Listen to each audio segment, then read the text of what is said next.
Well, we're basically looking at World War II and beyond, but as you've noticed in the story of the Episcopal Church, sometimes talking about something that happens today requires going back 20 years to be able to set the stage. So, anyway, here we go.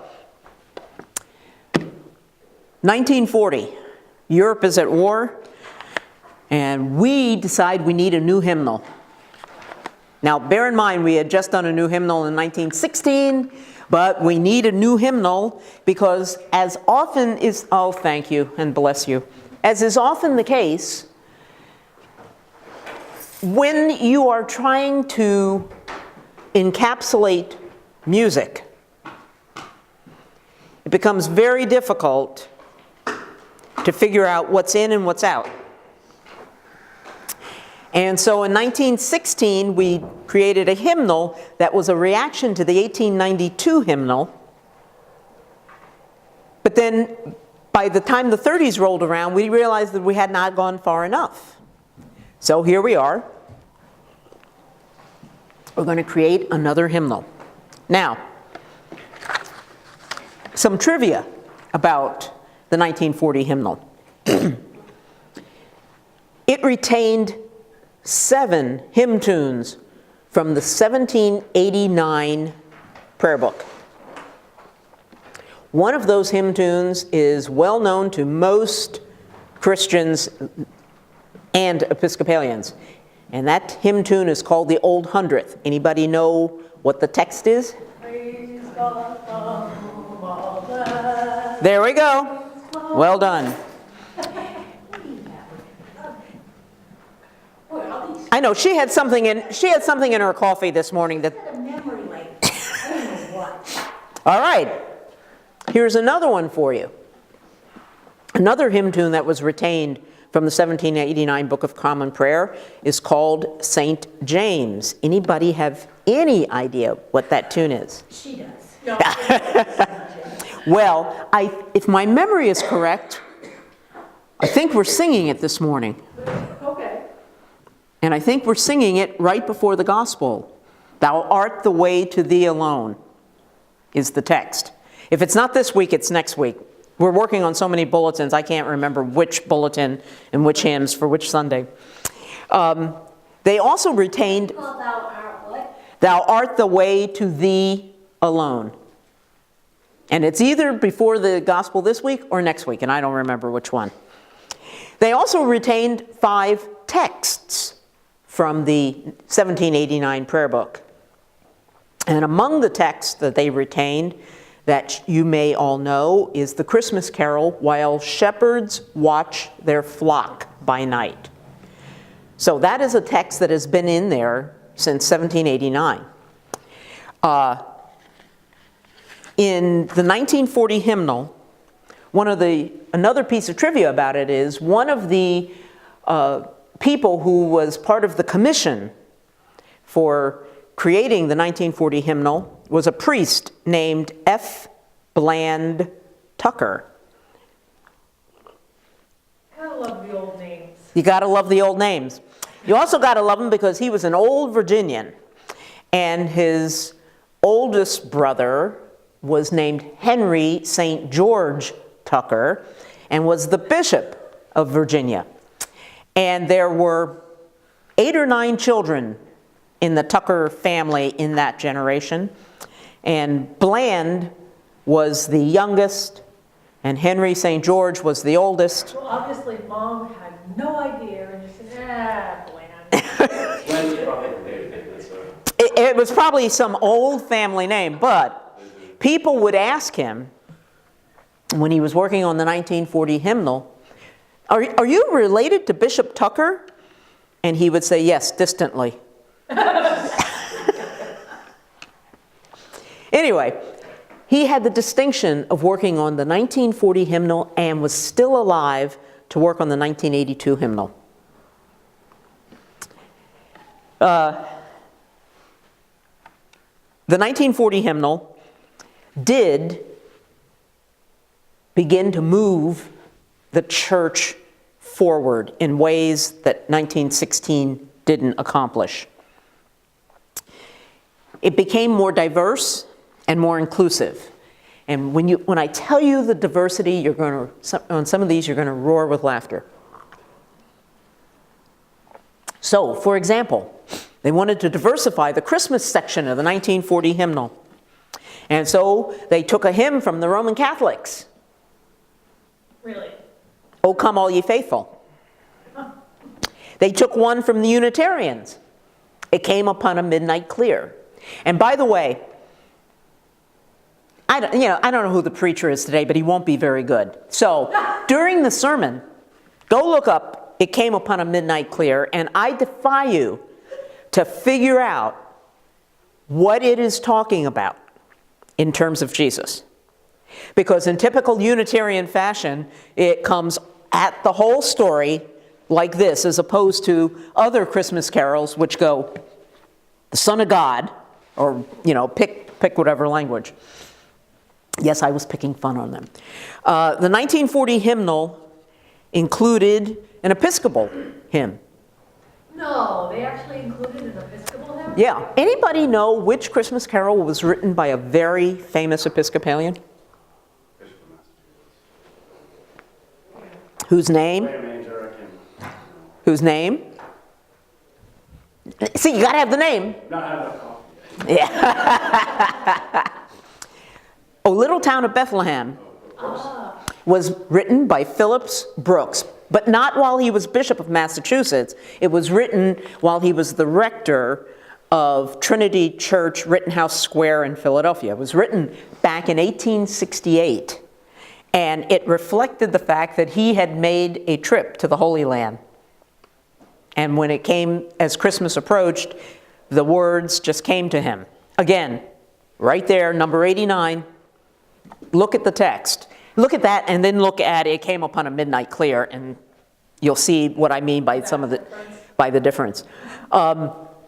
We picked up a Christmas carol from the Moravians, "Angels from the Realms of Glory." The Moravian? Moravian Church. Okay? Smallish denomination. They are present in various parts of the country today, but when I was a girl, they were heavily present in eastern Pennsylvania. And I was going to say, I think they still are. And North Carolina, yes, they sort of moved. Went to school there. That's right, Jason, that's right, because they have a college, Moravian College. Right. And then the Congregationalists took the Isaac Watts text for Psalm 100, which is "Joy to the World," and added Handel's music and created a carol, which we then brought in. Two other pieces of trivia. You might recall that many weeks ago, I talked about the fact that the first Lambeth Conference was called in 1867 over theological differences between the Archbishop of South Africa and a bishop within his jurisdiction, whose name was John Colenso. John Colenso argued that the first 5 books of the Bible could not have been written by Moses because of the various strains of thinking and all that are interwoven. And at the time, that was the prevailing belief, that Moses wrote the first 5 books. Indeed, there are still people today who will argue with you that Moses wrote the first 5 books. Okay, so out of that Lambeth Conference, where they didn't censor Colenso, some people decided that they really needed to encapsulate the faith in a hymn. And the hymn is much beloved 150 years later. It's the Church's One Foundation, which was written by English partisans at the time of the Colenso controversy. In other words, their point, which we all realize when we read the text, their point is the only foundation of the church is Jesus. Not whether Moses wrote the first 5 books or not whether Moses didn't. And there's a verse in there, and I think it's in the 3rd verse, where there is a line and it says, their cry goes up, how long? And that is a reference to this infighting that was going on in the Church of England over the whole issue of what is the foundation. Is it Moses and who wrote or didn't write? Is it Jesus? Another hymn that came into the hymnal in 1940 is Faith of Our Fathers.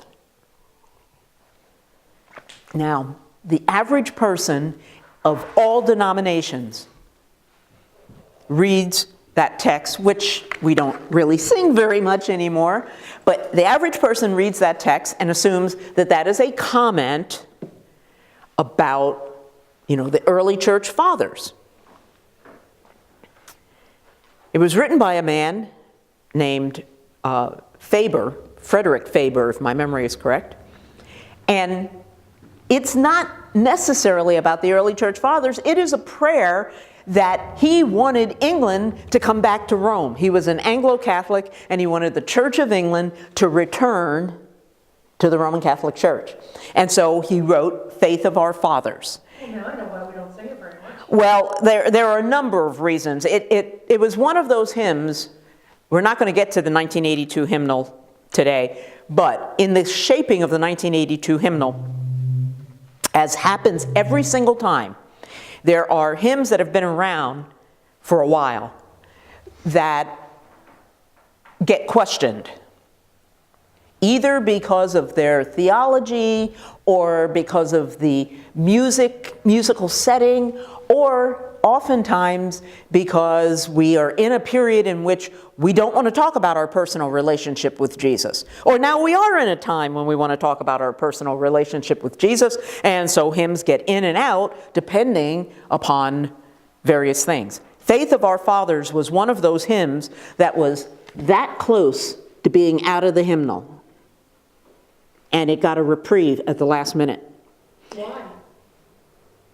Because the people who were crafting the 82 hymnal began to realize that maybe they were going too far, I don't know whether it would be left or right, too far to one side in terms of the hymns that they were taking out. They wanted to take out Stand Up for Jesus, Onward Christians, say that fast, Onward Christian Soldiers, What a Friend We Have in Jesus, Faith of Our Fathers.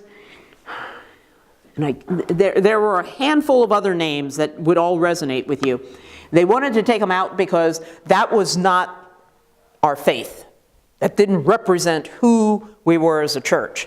And there was a humongous uproar in the late 70s about the fact that these were, in the first presentation of the hymnal, that these were out. And it wasn't just, lay people in the pew. There were clergy, there were organists who weren't on the committee who were saying, you can't take these out. And so they sort of split the difference, and they took out some and left in others. And Faith of Our Fathers was one of those. My favorite. Yeah. Oh, Abide With Me was another one. Nearer My God to Thee was another one. These were hymns that they wanted to take out. Abide With Me is in. I think Nearer My God is out. But anyway. Onward Christian Soldiers is not. No, Onward Christian Soldiers is in. It's in the hymnal. Yeah, 562 if my memory is correct. And part of the reason they wanted to take out Onward Christian Soldiers, from a musical point of view, it's boring.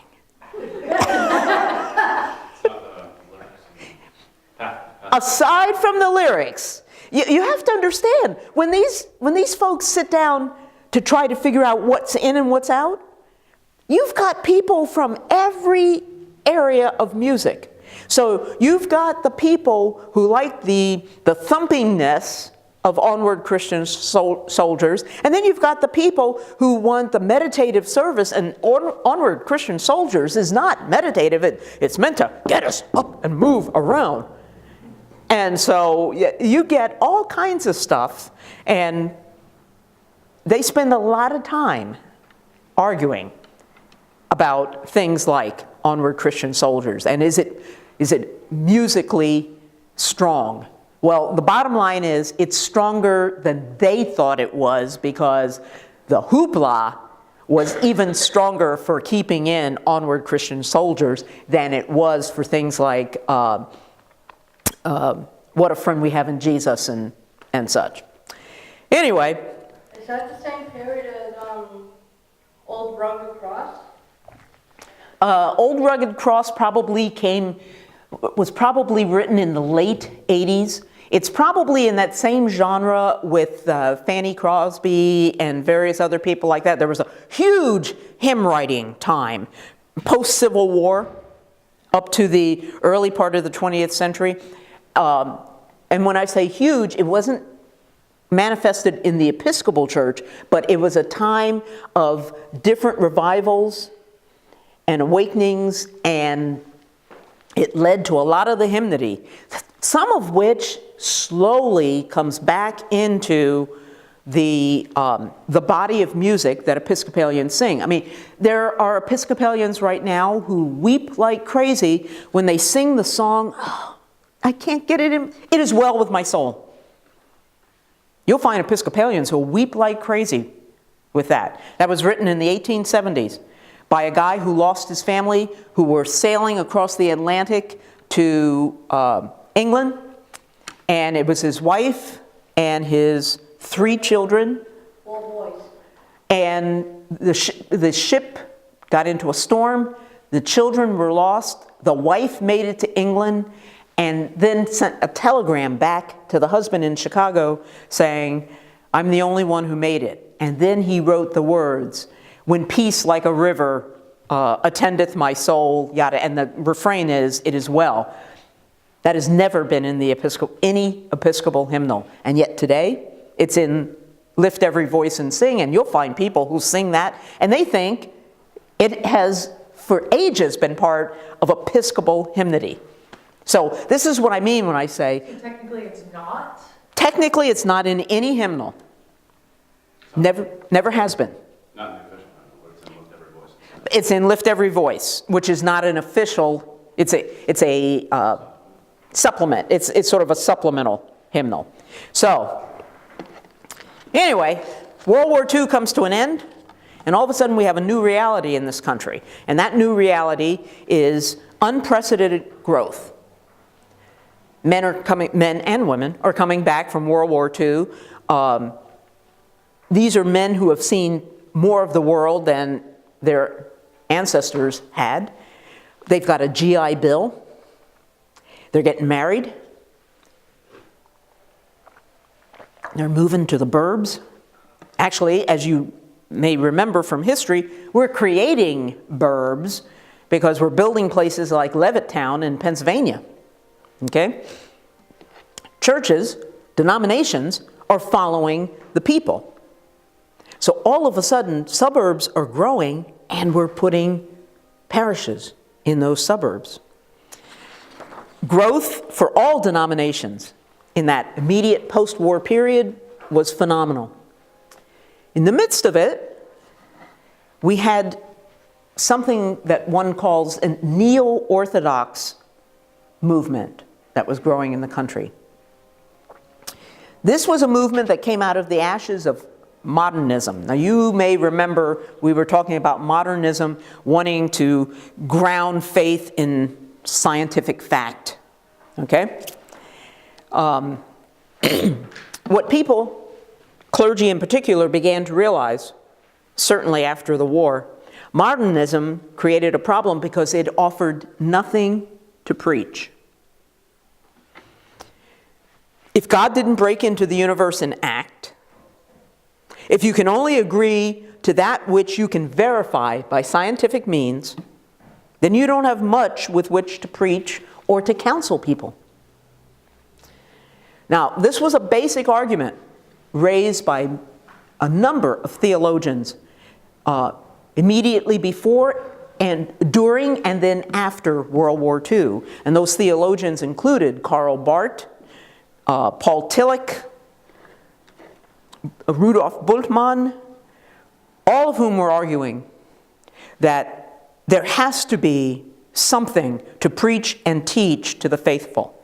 And that something is Scripture. Now, Barth was probably the most famous proponent of neo-orthodoxy.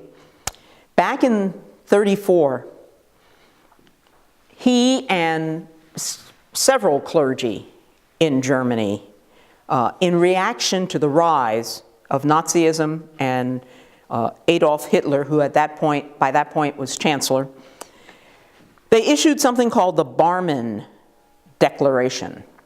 And the Barmen Declaration called on all German Christians, in particular the churches and their leaders, to get back to the central truths of Christianity. That indeed God does break into the universe and act. That we're not based on that which we can verify by scientific principles.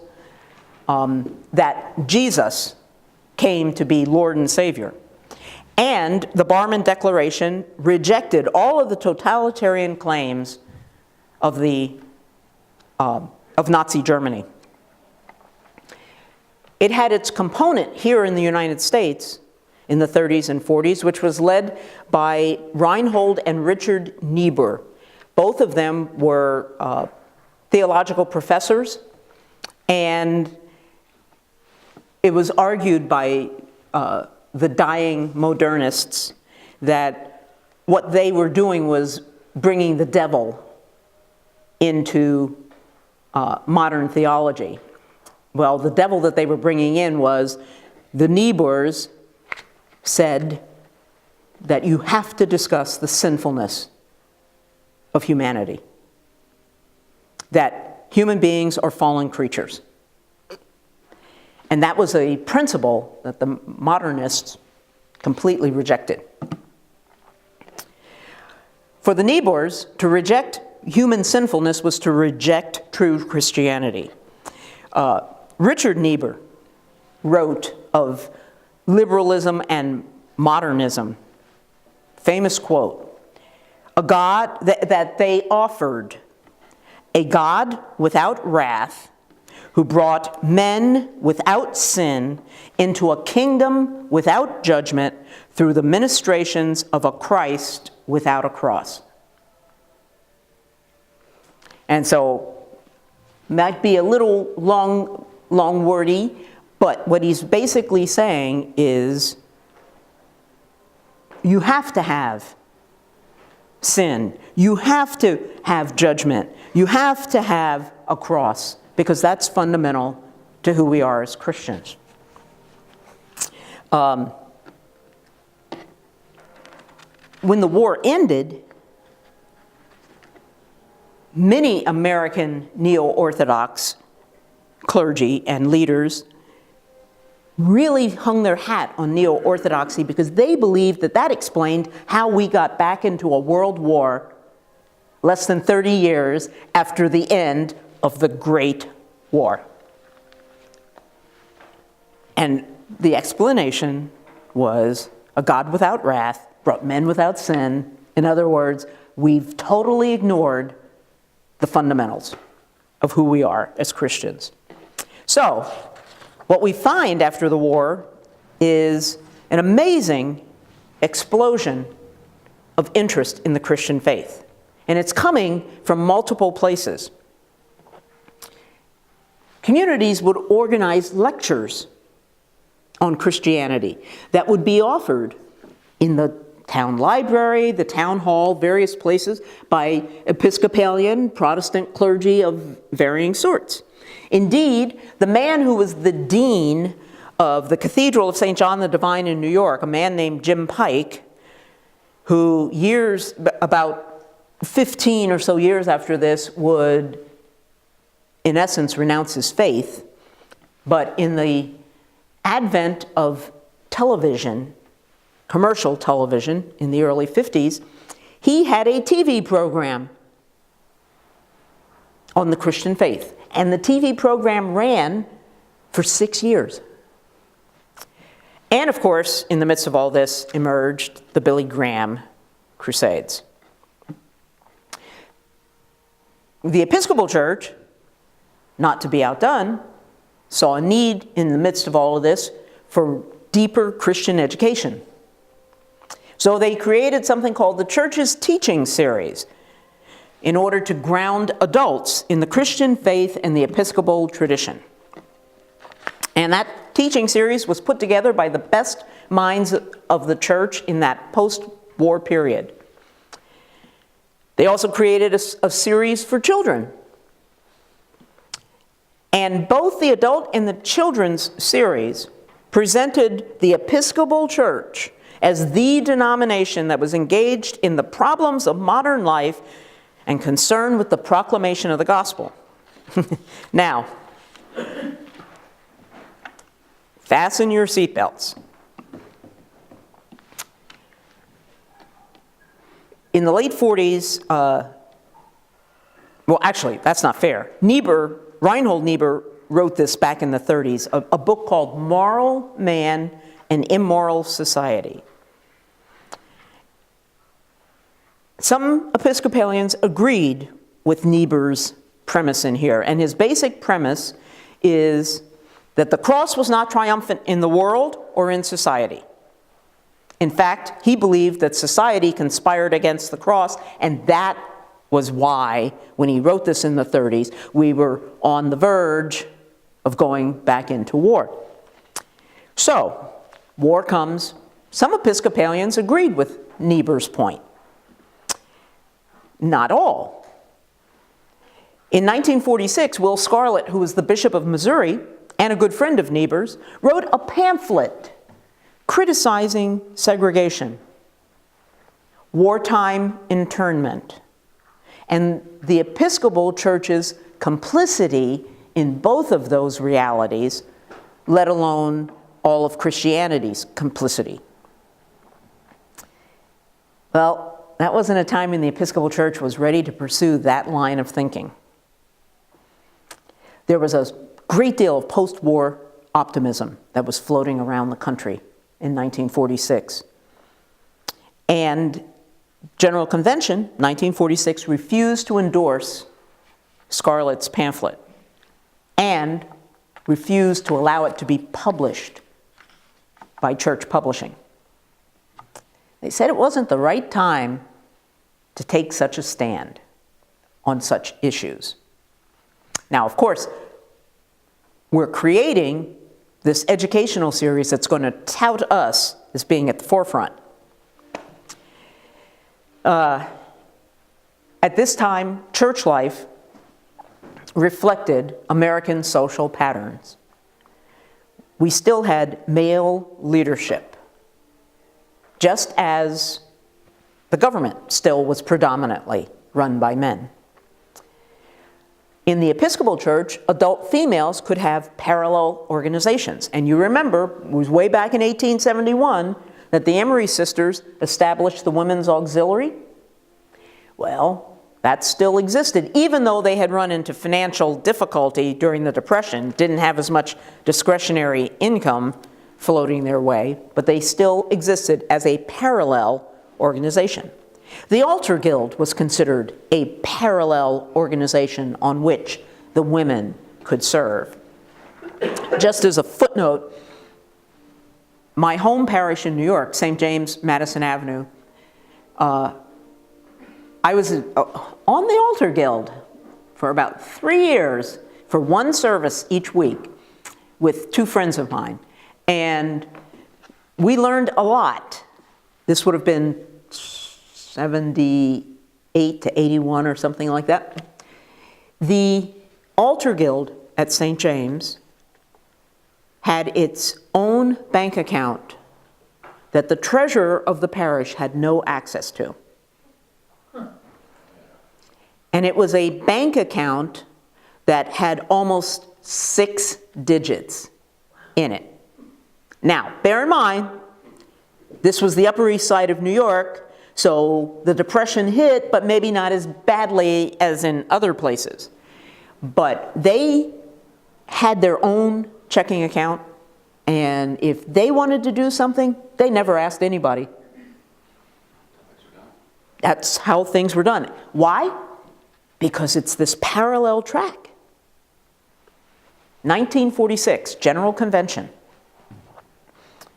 The Diocese of Missouri, Will Scarlett's diocese, elected Mrs. Randolph Dyer as a deputy to General Convention. I believe that convention was in Philadelphia.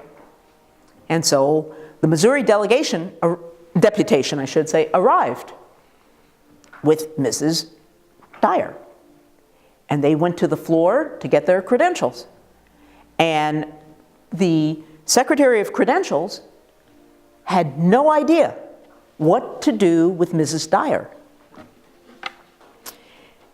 And they looked at the canons, Constitution and canons, and it said, deputies shall be men of good standing.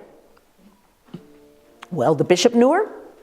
The bishop vowed that she was a contributing member of the church, that she was a communicant in regular attendance, and they seated her. Okay, so 1949, next General Convention, Diocese of Missouri elects Mrs. Randolph Dyer again. And I have to tell you, I have never seen her first name, because you know how life, some of us know how life was back then. You were always Mrs. Bennett Jones. You were not anything else. Okay.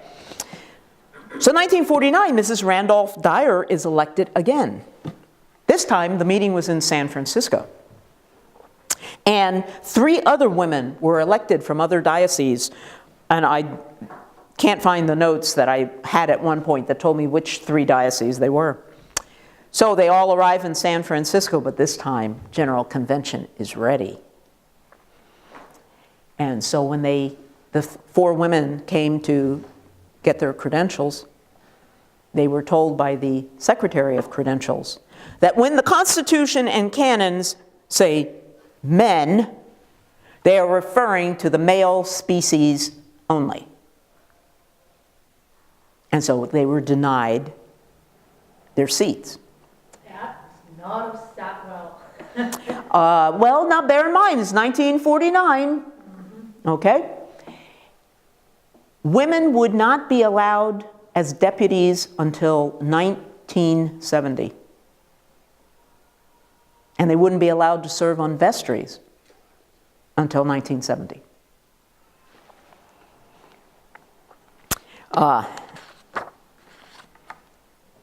So this is also a time of the baby boom.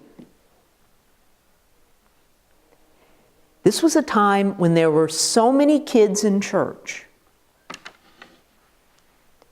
that it caused congregations to believe that they needed to separate the children. And so it was in the post-World War II era that, and this is my editorial comment, that awful practice of sending the kids out or having kiddie chapel began. The kids were gone, and what it also did was it completely changed the intergenerational flavor of congregational life and worship in Episcopal parishes. Up to this point, families worshiped together. It was only in the post-war era, with the sudden surge of babies and children going into the 50s, okay, with the growing number of kids, and suddenly, we've got them everywhere, and we have to do something with them. Okay, people were having more kids, perhaps, than 100 years earlier. But the other side of it is, not when you start looking at genealogy charts and you look at all those families back in the 1800s that were having, 10, 12 kids, and 7, 8 of them were living almost to their majority. So churches had everybody in the service together until the boom. It was mostly morning prayer. Well, it was mostly morning prayer, and not just mostly. It was 80% morning prayer. First Sunday Holy Communion, morning prayer all the other Sundays. So, for those of you who don't know it, that was the style in low church parishes. That wouldn't have been the style in an Anglo-Catholic parish like Advent. But in a low church parish, you had Holy Communion on the first Sunday, and then every other Sunday was morning prayer. And some of you are going, what is morning prayer? Well, if you've done WWW, it's evening prayer in the morning. Slightly different, but So now, is that because one priest would be going around from church to church, so maybe this church has it first Sunday, next another parish has it second Sunday, so that the priest could go from? in the early days, that would have been true, and that would have been true in as the country was expanding. You know, as the Episcopal Church was moving west, okay, and you didn't have a lot of clergy in Montana, Minnesota, and all like that. That would have indeed been the case. However, by the 20th century, we tended to have Enough. at least one priest in a parish, which We're a Protestant church, that's. it's a very Protestant style of worship. And let me back up and say, and I'm coming to you in a minute, back in 1549, when Cranmer put the prayer book into English, the Sunday morning order of worship was morning prayer, great litany, Holy Communion, every single Sunday. Come to colonial America, all right, that was still the order. Until this little thing called the American Revolution. And who left the country in the American Revolution? All the clergy. Episcopal clergy, who were Tories, were gone. And that's when parishes couldn't do communion, and so all they did was morning prayer. Post-revolution, morning prayer allowed lay people to lead worship in addition to a clergy person, and it continued as the norm, except in Anglo-Catholic parishes. Dixie. In 1977, the Good Shepherd Church, Eddie and I started in February. They had just started communion every Sunday. And that was in 1977. that would have been, you see, at that point, we had the draft 1979 prayer book. A prayer book has to be approved by 2 general conventions. It's called... It says proposed in this one. That one says proposed? Yeah, it's really cool. Yeah, so it's from. Well, that's been sitting around for a while. Okay, well, I think in this room are probably the old one. Yeah, so January 77 was approved. and We started in February in Good Shepherd. and that's why They had just started they just switched. communion every Sunday. Right, right. Well, I've got to go get the kids and then go to practice. But next week, we're going to talk about how we got to that change in the 79 prayer book. It actually began in the 50s. And there were people who were very upset. Oh, yeah. Yeah. Yeah. A number of people were very upset at the idea of having communion every Sunday for different reasons. Some people were upset because they thought that they were being forced to become Anglo-Catholics. Other people were very upset because it made the service longer. Other people were upset because it was papist, Papist? Roman, too Roman, okay? So there were people who were upset, and the reasons were all over the board. Isn't it funny? Isn't it funny? Well, the language changed too. Well, and It was a tsunami. I was going to say, that's the word. It was a tsunami, and it was, you know how tsunamis are. You have an earthquake and the building shakes and you think, oh, well, okay, we're fine. Yeah. And he took away the altar rail. He should have just waited a little bit. Well, there's part of the tsunami. People did really crazy things with the advent of the 79 prayer book that weren't thought through. Changes in the Catholic Church too. I mean, it was. Well, and see, we were 10 years behind the changes in the Catholic Church, but the changes in the Catholic Church were, this is the way it's going to be, Right. And much more radical. and for them, even more radical than for us. But wait till next week, you're going to find out why it took 20-odd years before that all came to pass.